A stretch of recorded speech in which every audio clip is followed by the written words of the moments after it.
Olá, seja muito bem-vinda, seja muito bem-vindo para mais uma entrevista, uma live sobre um tema simplesmente maravilhoso, que é o desafio da LGPD. Eu já vou dizer o que é isso. Sou Alexander Bayer, sou o CEO do Instituto Palestrantes Profissionais e nós temos aqui a alegria, de ter, o professor, posso chamar assim, Sérgio Henrique Tedeschi, advogado e administrador. É isso, né? Sérgio, antes de explicar o que é LGPD, apresenta quem é você e seja muito bem-vinda para esse nosso bate-papo. Obrigado, Alex. Olá, fã de conteúdo. Eu sou Sérgio Henrique Tedeschi, eu sou advogado e administrador em Curitiba e mestre em Direito Empresarial, o que me habilita a trabalhar mais com as empresas com uma visão de administrador e não só advogado, para atuar nas situações envolvendo todas as questões jurídicas. E agora, hoje, nós vamos falar da LGPD, né, Alex? Isso. O que é essa sigla que, quando você abre qualquer tipo de mídia, tá lá LGPD e em maiúsculo ainda? O que é essa? Me corrija se eu estiver errado. Lei Geral de Proteção de Dados, é isso? Isso, Alex. A LGPD, a sigla você acertou, é exatamente isso, é Lei Geral de Proteção de Dados. Bacana. O próprio nome já explica o que a lei pretende com a sua vigência, né? Ou seja, é para você proteger os dados. Mas quais dados que nós estamos falando? Porque se formos falar de dados num sentido amplo, você acaba englobando dados de pessoas físicas, de pessoas jurídicas, às vezes dados de animais, né? Então, quais são os dados que são acobertados pela lei? São justamente os dados de pessoas físicas, que a lei chama de pessoas naturais, que é uma sigla equivalente. Então, são esses dados que são protegidos pela LGPD. Pessoa jurídica não está englobada pela proteção desta lei, e assim como também animais e outros dados tantos também não estão.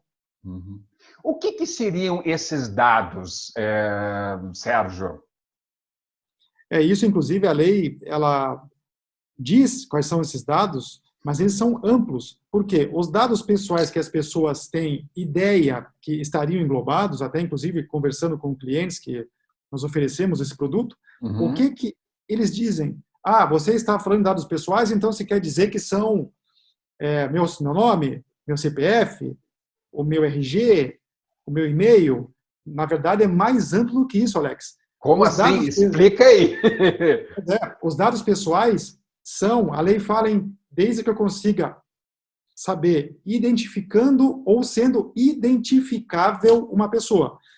Então, identificada é mais fácil de entender. O que é? Nome completo, o RG, o CPF, o endereço, pessoa identificada. Qual seria a pessoa identificável? É aquela que, por algum dado, eu consiga saber quem é, por mais que não seja o nome. Vou dar um exemplo. Por exemplo, o e-mail. Então, tendo o e-mail, se você conseguir identificar de quem é esse dado, tem que ser tratado. Vou mais longe ainda. Você imagine você num pet shop, até escrevi um artigo e coloquei esse exemplo. Imagine que as pessoas do pet shop, que você tem o teu animal de estimação, que você leva, e ele tem um nome.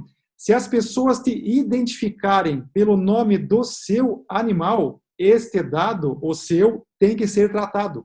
Então, desde que você seja identificado ou identificável, este dado tem que ser tratado. Então, é amplo, é bastante ampla a questão aí. É isso para as empresas hoje, pequenas, médias e grandes, Nesse mundo aí do marketing digital, do e-mail marketing, de relacionamentos, etc. O que elas podem, a partir dessa data, e eu acho importante você até falar, porque é agora em breve, é julho, que começa, o que elas podem fazer e o que elas não podem mais fazer?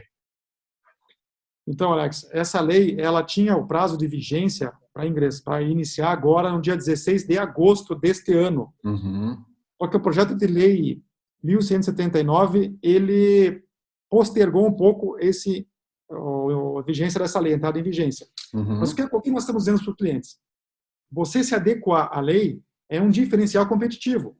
Como assim? Como assim? Gostei disso, gostei. Porque, veja, a lei não estava em vigor ainda pela vigência anterior, tá? Mas tinha muitas empresas grandes, isso nós estamos sabendo por clientes que nos falam, que já estavam sendo procurados pelos clientes deles perguntando se eles estavam se adequando e uns exigindo, com empresas maiores. E a questão não é só você se adequar à lei que está vindo, que é a LGPD. Já existem leis, como, por exemplo, o Marco Civil da Internet, que elas também tratam de dados que trafegam na internet, que seria o enfoque maior da lei. E já, inclusive, com órgãos que já existem, como, por exemplo, o órgão de defesa do consumidor, que já podem fiscalizar essas empresas com base na legislação que já existe, Código de Defesa do Consumidor, o Marco Civil da Internet e outros também, que podem fiscalizar e exigir que você tome providências. Eu vou dar um exemplo mais claro sobre isso aí. Perfeito.